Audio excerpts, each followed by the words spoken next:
2024 বৰ্ষৰ অসমৰ বাজেট অনুসৰি 251টা বাজেটৰ ভিতৰত দুটা বাজেটৰ কথা মই আজি এই ভিডিঅ'ত উল্লেখ কৰিম। প্ৰথমটো বাজেটৰ কথা হ'ল এতিয়াৰ পৰা চাকৰি পাবলৈ হ'ব সহজ, সকলোৱে পাব চাকৰি, কিন্তু কেনেকৈ কিয় সকলোবোৰ আজিৰ এই ভিডিঅ'ত উল্লেখ কৰিম। দ্বিতীয়টো পইণ্ট হ'ল নিযুত মইনা আঁচনিৰ অনুসৰি যিসকলে ক্লাছ 11ত এডমিশ্যন কৰিব তেখেতসকলে 10,500কৈ ছাত্ৰীসকলে পাব, আৰু যিসকল ছাত্ৰীয়ে ডিগ্ৰীত নতুনকৈ নামভৰ্তি কৰিব তেখেতসকলে 12,500কৈ পাব। কিন্তু কেনেকৈ পাব, কিয় পাব, সকলোবোৰ ভিডিঅ'ত উল্লেখ কৰিছোঁ। প্ৰথমটো ঘোষণা হৈছে যে পৰিয়ালত যাৰ চৰকাৰী চাকৰিয়াল নাই এজনো, তেওঁলোকৰ বাবে ভাল খবৰ আনিছে। প্ৰথমটো ভাল খবৰ, প্ৰাপ্ত নম্বৰতকৈ তেওঁলোকে 5% অতিৰিক্ত নম্বৰ দিয়া হ'ব চৰকাৰী চাকৰি পৰীক্ষাত যদি আপোনাৰ ঘৰত এজনো চৰকাৰী চাকৰিয়াল নাই।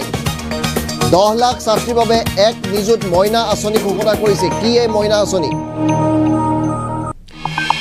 একাদশ শ্ৰেণীত নামভৰ্তি কৰাৰ লগে লগে আপোনালোকে 10,000 টকা পাব প্ৰতিগৰাকী ছাত্ৰীয়ে।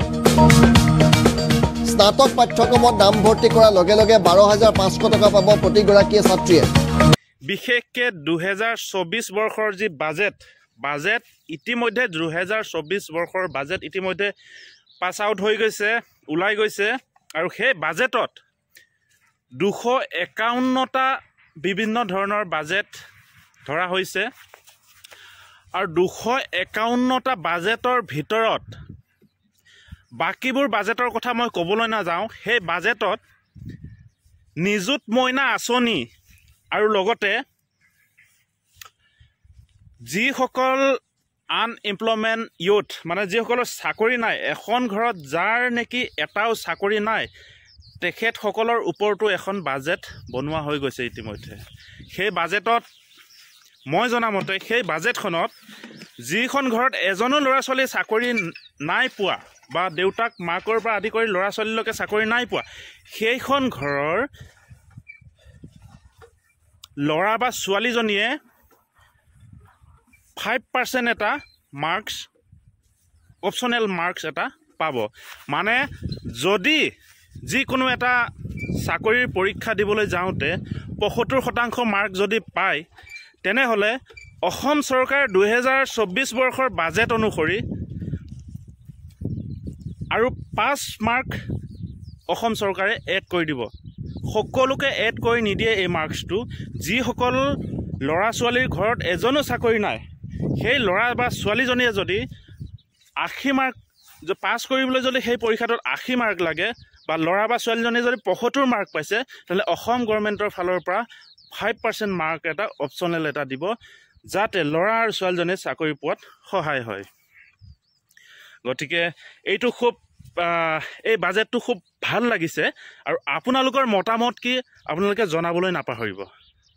আৰু নেক্সট পইণ্টটো হ'ল 251টা বাজেটৰ ভিতৰত সফল হওক নহওক মই ক'বলৈ নাযাওঁ, কিন্তু এই 251টা বাজেটৰ ভিতৰত যিটো দুটা বাজেট মেইনকৈ মোৰ ভাল লগা বিষয়, সেয়া হৈছে 1 নম্বৰতে ইতিমধ্যে মই ক'লোৱে 5% মাৰ্ক এটা যিসকলৰ ঘৰত চাকৰি বাকৰি নাই তেওঁলোকে অপশ্যনেল মাৰ্ক এটা পাব। আৰু নেক্সট কথাটো হ'ল নিযুত মইনা আঁচনি। নিযুত মইনা আঁচনিত মানে বিভিন্ন দুখীয়া ঘৰৰ ল'ৰা ছোৱালীবিলাকে ঘৰৰ অসুবিধাৰ কাৰণে পঢ়িব নোৱাৰে। সেইটো কাৰণে কিছুমানে হয়তো সৰু বয়সতে বিয়া হ'বলগীয়া হৈ যায়, যাক কওঁ আমি বাল্য বিবাহ। ৰাইজসকল এতিয়া জানো আহক নিযুত মইনা আঁচনি কি। নিযুত মইনা আঁচনি হ'ল যিসকল ল'ৰা ছোৱালীয়ে মেট্ৰিক পাছ কৰাৰ পাছত 10 পাছ কৰাৰ পাছত যেতিয়া 11ত পঢ়িব, সেই 11ত পঢ়িব যাওঁতে তেওঁলোকে ৰাজ সাহাৰ্য মানে চৰকাৰৰ পৰা স্কলাৰশ্বিপ টাইপৰ এটা ফাণ্ড পাব। তাত থাকিব 10,500 টকা। এডমিশ্যন কৰাৰ লগে লগে সেই টকা আপোনালোকক দি দিয়া হ'ব বুলি অলৰেডি বাজেটত ঘোষণা কৰা হৈ গৈছে। আৰু যিসকল ডিগ্ৰী পঢ়িবলৈ যাব, মানে ক্লাছ 12 পাছ কৰাৰ পাছত যিসকলে ক্লাছ 12 পাছ কৰাৰ পাছত যিসকলে ডিগ্ৰীত নতুনকৈ নাম লিখাব, নাম লিখোৱাৰ লগে লগে 12,500 টকাকৈ চৰকাৰে সেই ছাত্ৰীসকলক দিব। এয়াই হৈছে নিযুত মইনা আঁচনি। তো 251টা প্ৰায় 251টা বাজেটৰ ভিতৰত সকলোতকৈ মোৰ ভাল লগা বাজেট দুটাই হ'ল নিযুত মইনা আঁচনি আৰু 5% যিটো যাৰ ঘৰত এজনো চাকৰি নাই তেওঁলোকক দিয়াৰ যিটো প্ৰস্তাৱ